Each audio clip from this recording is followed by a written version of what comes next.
Welcome back to another Crypto Gorilla video. Today we're going to be talking all about Memecoin, which has been all over the timeline ever since the big Binance announcement. Now, as usual, nothing in this video is financial advice. There's going to be a lot of Moonboy speculation. And if you haven't already done so, would you kindly hit that subscribe button? So Captainz are finally back above 5 ETH, and the community has gone from crying in the Discord to publicly praising Ray, Char, and the entire Memeland team. And it does feel really great to see Captainz at these prices. Now, of course, we're not back to the all-time highs of 10 Ethereum, but I was looking at the secondary NFT market the other day, and it felt really weird seeing projects like Azuki at 5 Ethereum, and it's nothing against Azuki. I love Azukis, but Captainz were only at 3.5, and they have this major catalyst coming up, so the pump felt long overdue. Now, I'm sure you've already heard by now that Binance is allowing staking of BNB, TUSD, and FDUSD, which are stablecoins, to farm Memecoin, and those pools have amassed $2.5 billion with a B, which is locked up for 30 days. Now, it is unfortunate that that 2.5 billion is not going to be available to buy Memecoin on the secondary market with. However, it does show us how much demand there is to get Memecoin. Now, the recent pump was great. Obviously, there were some other factors at play. We did have free lunch capital sweeping over 50 of them in order to put them in the vault for flooring protocol. However, the major catalyst really was that Binance news, because it finally let people know, okay, Memecoin is right around the corner. And if we check this article that was dropped on Binance, we can see that it is going to be launching on November 3rd at 8 a.m. UTC, which is very early for me. That's going to be like 4 a.m. Eastern. So I'm going to have to wake up bright and early in order to be able to snipe some Memecoin. But overall, the team has done an amazing job with their recent campaign. So round of applause to the team, as they have managed to make a ton of noise on social media. The Memeland, Memecoin, and Ray's personal account passed 2 million subscribers each on Twitter. And if we look on Social Blade, there are individual days where in a 24-hour period, they got over 300,000 followers. Now, that obviously includes bots, and that's going to happen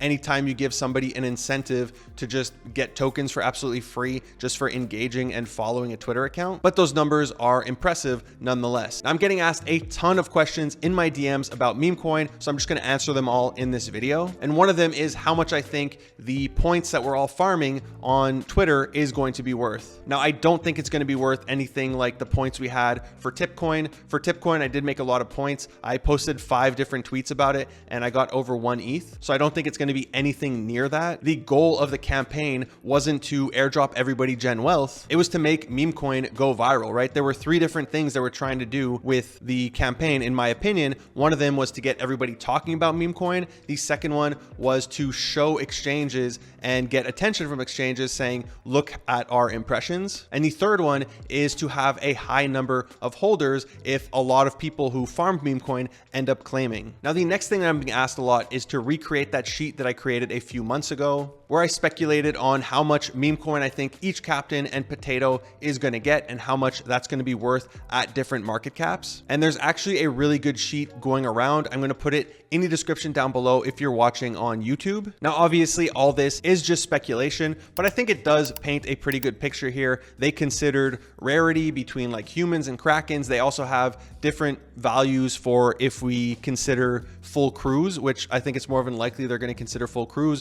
versus if each captain gets an equal airdrop. So if we just take a look at this sheet here, we have the different market caps that we can get to. And if we scroll to the side, you're going to have the initial unlock and then the entire amount, including the unlock. And then within these, you have both without considering full crews and with considering full crews. So we're going to look at this. So the initial starting amount is here that they have is 7.5 million. So if we were to cross 100 million, which currently the pre-sale, which we get 25% unlocked on day 1, that 25% is currently trading OTC at 15x, which would put the market cap at almost $114 million. So if we were to look at how much the initial airdrop, if these amounts are correct, is worth at 15x, the initial amount without considering full crews is going to be close to 2,600, and with considering full crews is going to be 2,100, and the full amount minus the initial airdrop. So you're going to have 10K left in your captain, or here you're going to have roughly 8,600 left in your Captain, which is roughly 4.5, 5 ETH. So if we do get to these values, Captainz are pretty accurately priced if we do manage to keep that market cap over time. Now, the next level we can look at is going to be if we cross over 200 million here at 227 million. And this is going to be if we 30x, which would make the initial airdrop either $5,000 or 4,300, meaning what's left in the Captainz is going to be 20K or roughly $17,000. Now, this is where it gets more interesting, obviously a higher amount. If we 50x, which is going to be 380 million, then you are going to get 8,600 or 7,200 if we consider full cruise as the initial drop. And the amount that's left in your Captain is very high. So if we deduct this, you're going to have like $34,000 left in your Captain or 29,000. So between these two, that's what? That's like 15 to 18 ETH that's left in your Captain.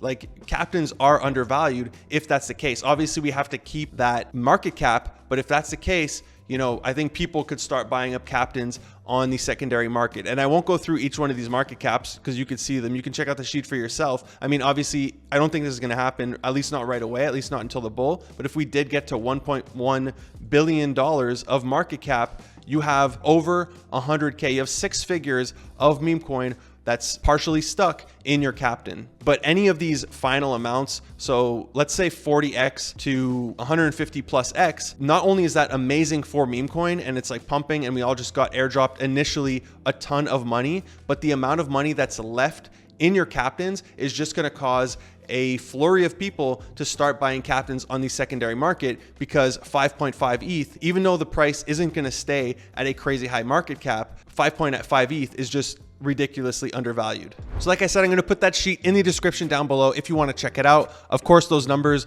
are more than likely wrong, but I'm sure it's somewhat close. And as for the market cap, which is the next question I get asked very often, what market cap do I think we can go to? I have absolutely no idea. I don't want to get ahead of myself like I did with the Captainz, where I expected so much out of them and I just set myself up for disappointment. So, I mean, if we don't hit 100 million, that's going to be very disappointing. But after that, like, anything I'm going to be happy with. If we get to 200 million, 300 million, whatever it is, I'm going to be more than happy, especially if we get that 300 million plus level, because like I said, not only is that really good for Memecoin, but the Captainz are absolutely going to rip. I don't know what's going to happen to potatoes, but Captainz are going to do very well. Now, like I mentioned, OTC deals are happening and those are trading at 15x. There's also this BitMEX exchange, which I've never used it before. However, they do have futures already on Memecoin, for which the volume is extremely low. The volume is only $26,000. However, these were trading as high as 118x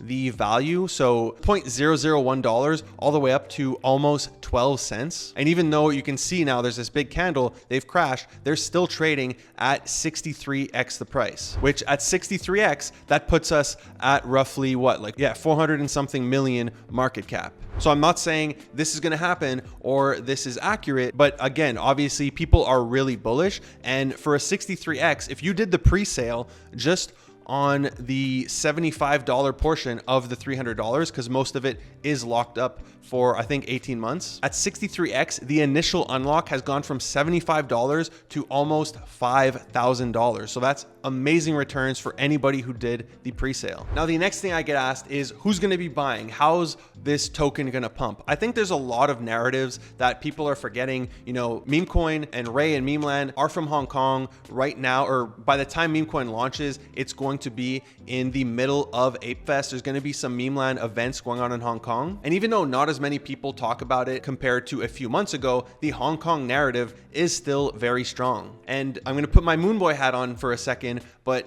I do see it in the realm of possibilities that the government of Hong Kong, I'm not saying they're going to buy Memecoin or anything or tell people to buy Memecoin, but they can use Memeland as this template example, or even go to Ray for advising or be on a board or something to say, like, this is how a Web3 project and a token should be launched properly, which would bring so much positive attention to the project. It would be on the news, which is something that happened for the potatoes, as that's how my dad found out what the potato NFTs are. He saw them on TV on some financial news station. So the more attention they're able to get, especially from people outside of our bubble, the better. I remember for coins like Pepe, I had my Web2 friends who never buy crypto. Once it passed like $1 billion market cap and it was going to get launched on Binance, they were all asking me, what's this Pepe token? Should I buy it? So that's definitely something I'm going to be looking out for. If people outside of our circle are interested in buying this token, I mean, I even have DeFi people who are interested in buying Memecoin and they've never bought an NFT. They know nothing about meme land or potatoes or MVPs or anything like that. They just see a token with the meme ticker, which meme is a really good name, that is launching through Binance. And that's the part that they're interested in. So I think there's a lot of different scenarios that can play out. Most people I know are looking to trade Memecoin on the secondary market, both buy it and sell it. So it's great for everybody that it's finally arrived, and hopefully it can add a ton of liquid to the market. That's it for today's video. I hope you enjoyed it. If you did, be sure to give it a big thumbs up. If you haven't already done so, would you kindly hit that subscribe button, smash that bell notification. Thank you for watching the Crypto Gorilla. Peace.